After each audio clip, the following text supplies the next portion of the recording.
इंसान का संग्रहित अनुभव किसी भी अच्छी सार्वजनिक लाइब्रेरी में मिल सकता है। इस संग्रहित अनुभव का एक महत्वपूर्ण हिस्सा सार्वजनिक स्कूलों और कॉलेजों में पढ़ाया जाता है, जहां इसे वर्गीकृत और व्यवस्थित किया जाता है।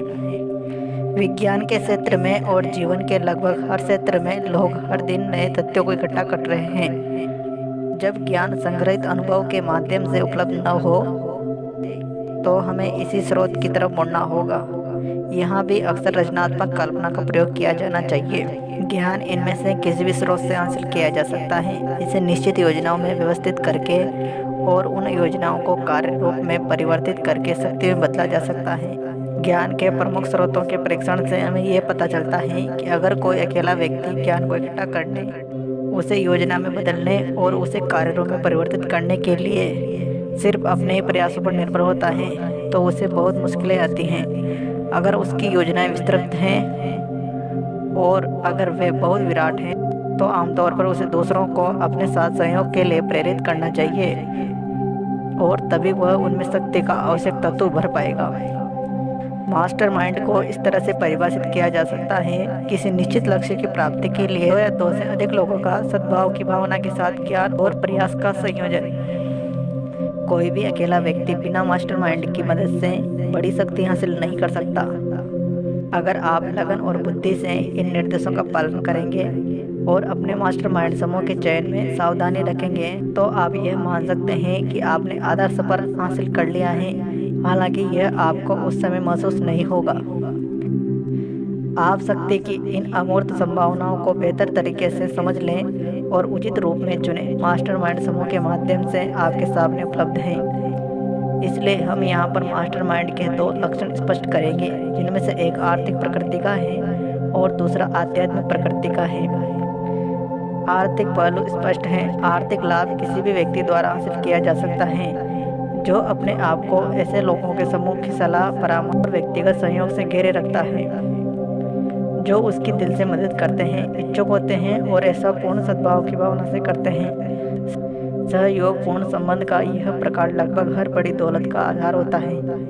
इस महान सच्चाई को समझ लेने से निश्चित रूप से आपका आर्थिक स्टेटस बदल सकता है। मास्टरमाइंड सिद्धांत का आध्यात्मिक रूप समझना जरा ज़्यादा मुश्किल है। आप इस वक्तव्य से एक महत्वपूर्ण सुझाव पकड़ सकते हैं। कोई भी 2 व्यक्ति इकट्ठे नहीं हो सकते जिनके द्वारा किसी तीसरी अदृश्य और अमूर्त शक्ति की रचना न हो, जिसे तीसरे मस्तिष्क की संज्ञा न दी जा सके। मानवीय मस्तिष्क ऊर्जा का एक रूप है और इसका एक हिस्सा आध्यात्मिक प्रकृति का होता है। जब 2 लोगों के मस्तिष्क सद्भाव से संयोजित होते हैं, तो दोनों की ऊर्जा के आध्यात्मिक यूनिट एक सामंजस्य स्थापित कर लेते हैं, जो मास्टरमाइंड के आध्यात्मिक रूप का निर्माण करते हैं।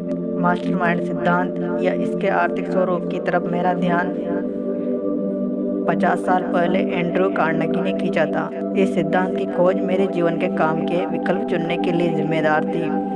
कार्नेगी का मास्टरमाइंड समूह लगभग 50 लोगों के स्टाफ से मिलकर बना था, जिसे उन्होंने अपने चारों तरफ इकट्ठा किया था और उनका निश्चित लक्ष्य स्टील बनाना और उसे बेचना था। उन्होंने अपनी पूरी दौलत का श्रेय उस शक्ति को दिया जो उन्होंने अपने मास्टरमाइंड द्वारा हासिल की थी। किसी भी ऐसे व्यक्ति के रिकॉर्ड का विश्लेषण करें जिसने प्रचुर धनराशि इकट्ठी की है, और ऐसे कई लोगों का विश्लेषण करें जिन्होंने थोड़ी कम दौलत इकट्ठी की है, और आप पाएंगे कि उन्होंने जाने अनजाने में मास्टरमाइंड सिद्धांत का प्रयोग किया है। किसी भी अन्य सिद्धांत के द्वारा महान शक्ति हासिल नहीं की जा सकती। इंसान के मस्तिष्क की तुलना एक बिजली की बैटरी से की जा सकती है। यह एक सुपरिचित तथ्य है कि बिजली की बैटरियों का समूह एक अकेली बैटरी की तुलना में अधिक ऊर्जा प्रदान करता है। मस्तिष्क भी इसी तरीके से काम करता है। यही कारण है कि कई मस्तिष्क अन्य मस्तिष्कों की तुलना में अधिक प्रभावी होते हैं। सिर्फ सुनने से और देखने से इसे अच्छा या बुरा बताने में आपको कोई फायदा नहीं होगा। अमीरी और गरीबी अक्सर स्थान बदलती हैं। जब अमीरी गरीबी की जगह लेते हैं, तो वह परिवर्तन आमतौर पर अच्छी तरह से सोची गई और सावधानी से अमल में लाई गई योजनाओं के द्वारा आता है। गरीबी को योजना की कोई ज़रूरत नहीं पड़ती। इसे किसी की सहायता की जरूरत नहीं होती, क्योंकि यह साहसी और निर्मम होती है। अमीरी संकोची और शर्मीली होती है। इसे आकर्षित करना पड़ता है। जय हिंद, जय भारत, वंदे मातरम।